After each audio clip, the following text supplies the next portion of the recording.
Okay, time for two-color brioche knitting.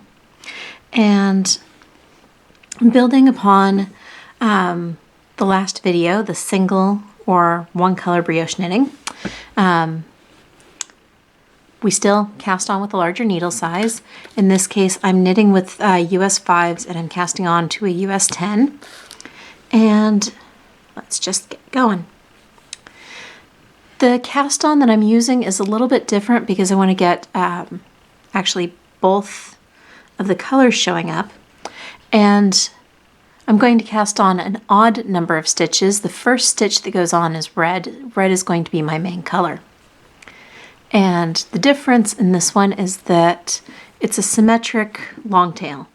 So I've got my working yarns going to each of my different yarns.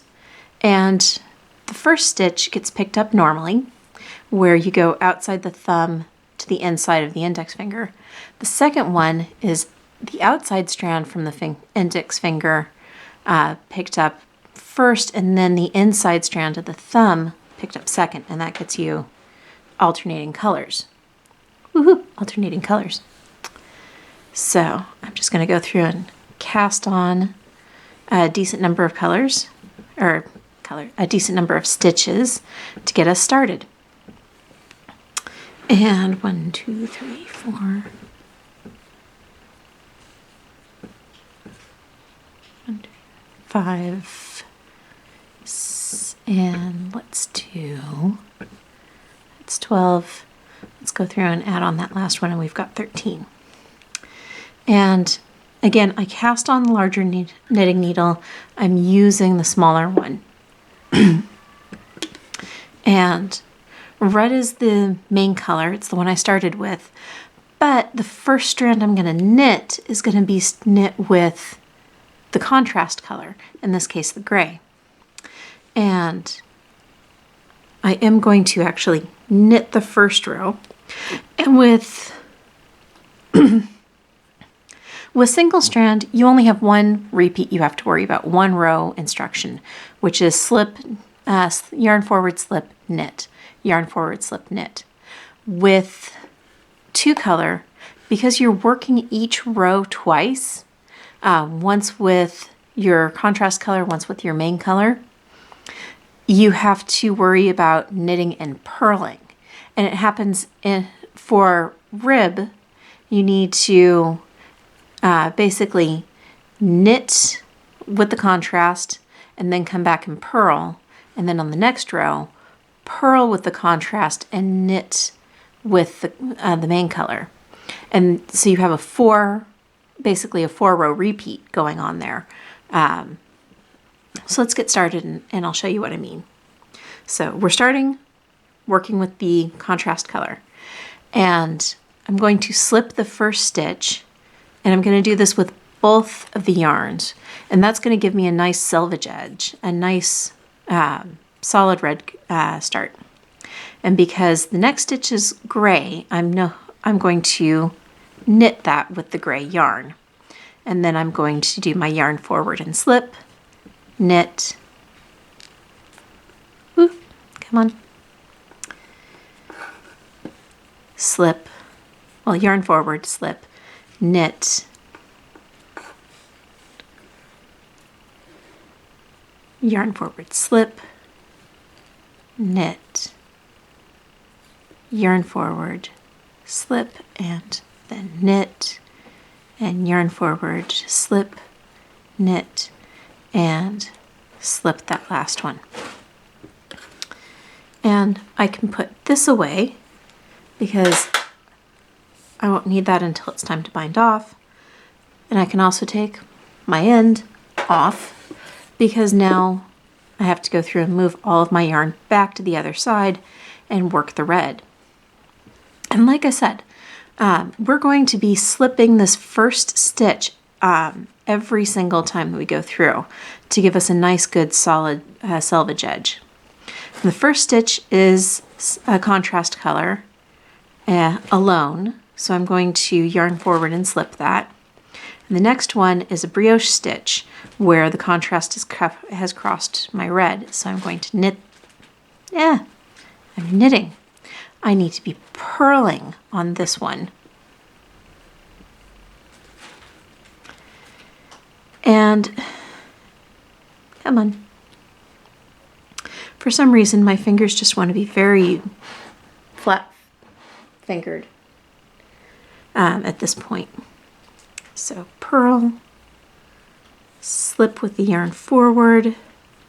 Notice that while I'm doing that, when I'm doing my yarn forward to slip, I do have to bring the yarn back in front to go and around to finish and get over there where I can get my purl stitch in.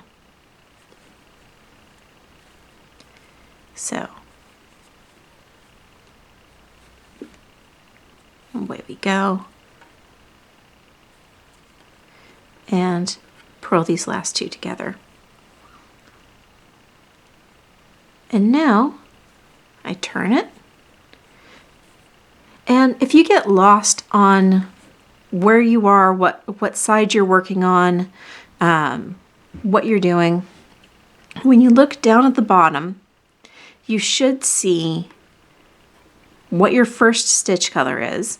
That one's going to be your, when you see this one, you know that that's your main color. And if you have both yarns coming off the same side, you know you need to start with the contrast color, and follow up with the main color. So that kind of helps. And as we get further along, it's going to be a lot easier to see. But on here, you can kind of start to tell that that's a knit stitch and that's a purl stitch. And that's going to tell you that you purl your contrasting colors on this side and you knit your main color on this side, and kind of flipping it over to the other side. Like I said, it's not as apparent as we get started, but you can kind of see knit stitch, purl, knit stitch, purl. So again, as we get a little bit farther along, just like with the single stitch, you get about 4 or 5 rows down, and there's enough room away from the needles for all those stitches to blossom. So I've got to start with my contrast color, and I've got knit on the knit side for the red, so I'm going to be purling on this side. And if you're getting into a flow and getting through this, you'll realize that the pattern is basically knit, purl, purl, knit. So pretty much what you did with your main color on the last row is how you start your contrast color on this row.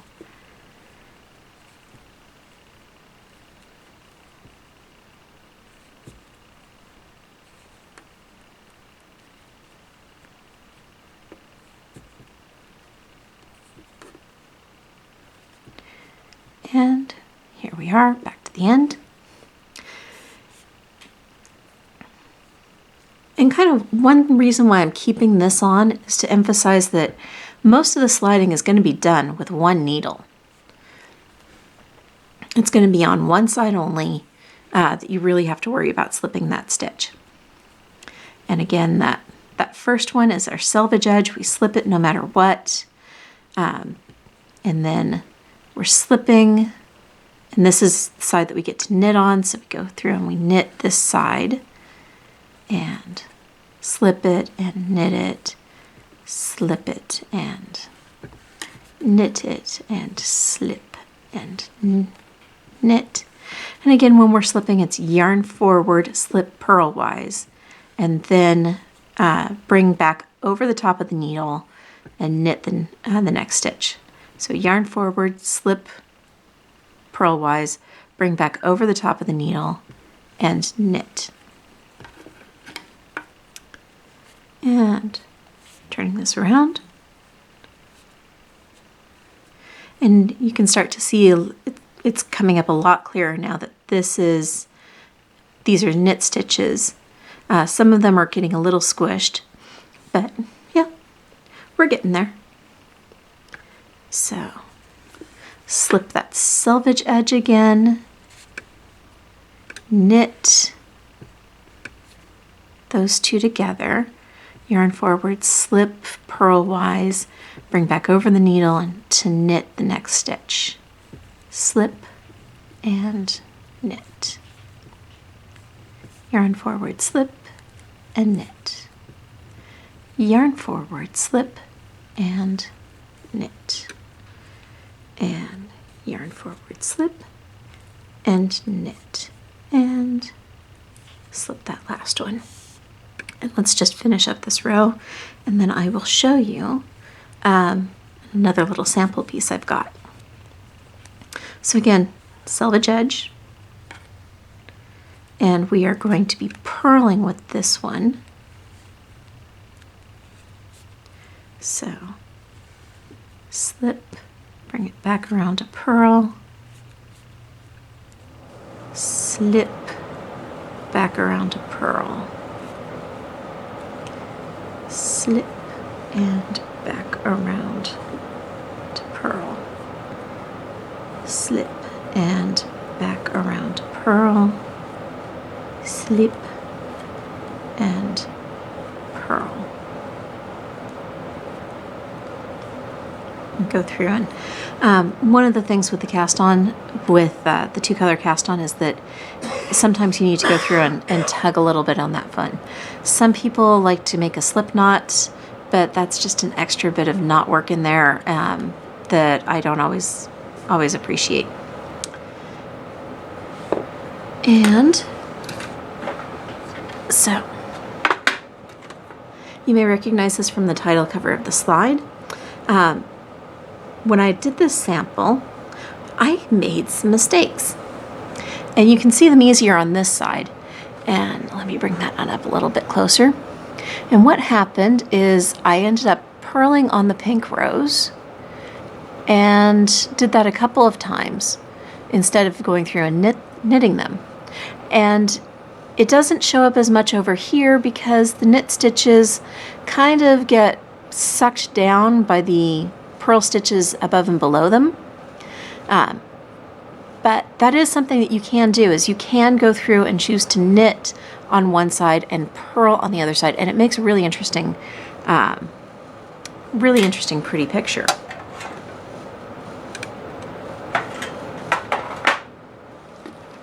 And let me go ahead. Last thing before showing you the bind off is I'm going to go through and show you how I do this when I'm trying to pick it, right hand knitting. So, or not right hand knitting, English style. So slipping that and maybe tug it down a little bit because that's really obnoxious. Pull this forward because I'm going to be purling all of my grays on this one. And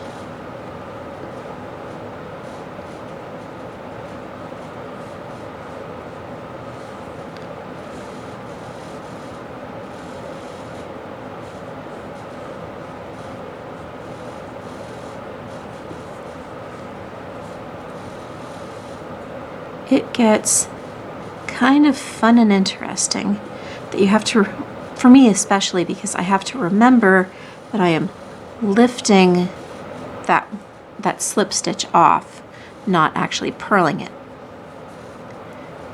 And slip it and purl it and slip it off.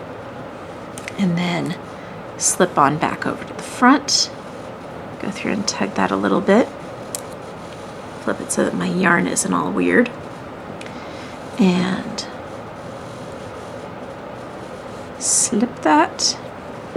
And this is the side I get to purl or knit on the red, but my pattern is yarn forward to slip that, and then I get to go through and knit the next one. And again, yarn forward first, then slip, and then come back over the top to do that knit. Don't come back in between the needles. You yarn forward in between the needles, but you go back over the top of the needle.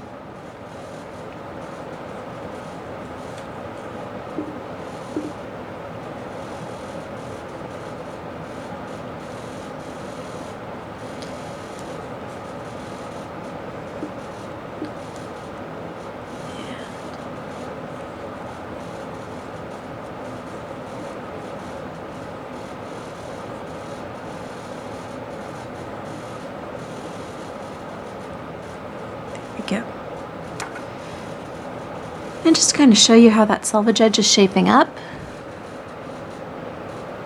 See about like there. And it's probably a little bit nicer on this edge. And I'm not sure exactly why. But yeah. That's how brioche starts looking.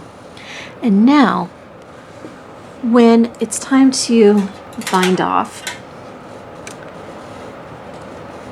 it gets a little fun and interesting because you want this first one to be red, and then this next one to be gray, red, all that across.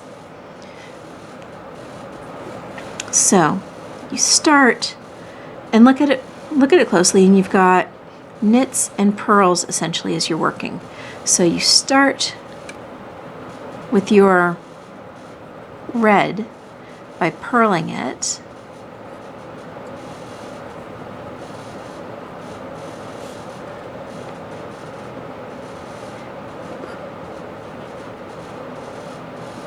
And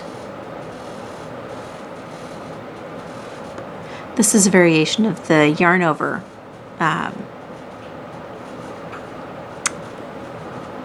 bind off. And then we will go through and do our yarn over and pull this off. And now I have, instead of having that stitch, I have a gray over here. And now when I go and knit this one in gray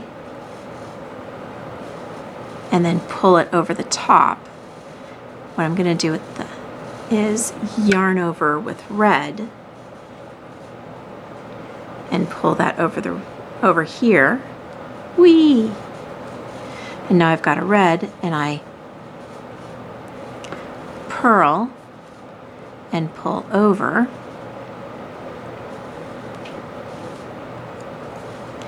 And then yarn, and let me go ahead and make sure that that shows on this side.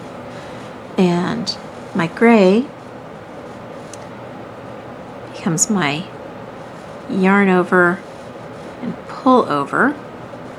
So now I've got gray, and then I knit a gray and pull it over, and I yarn over a red and pull it over, and then purl my red and pull that over and drop it back down and yarn over my gray, knit my gray,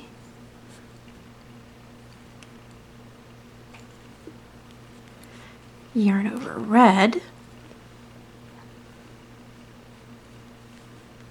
purl red,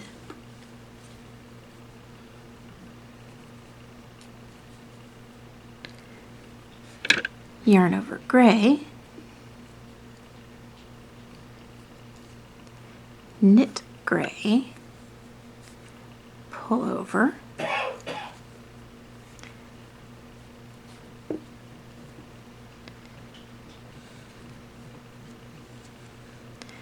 and purl, and get in there and pull that over, and then yarn over gray, knit gray, pull over, yarn over red,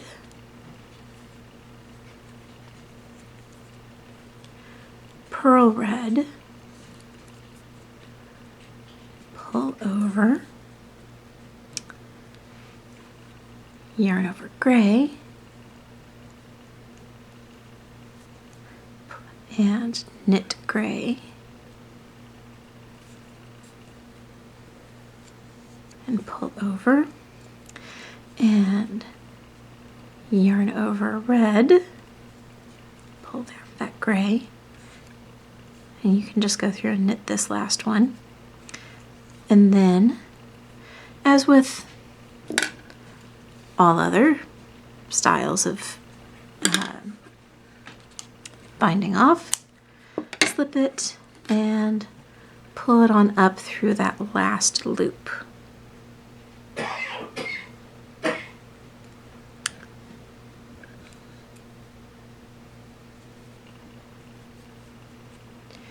And now, as you can see on the gray, we show the gray on the top there.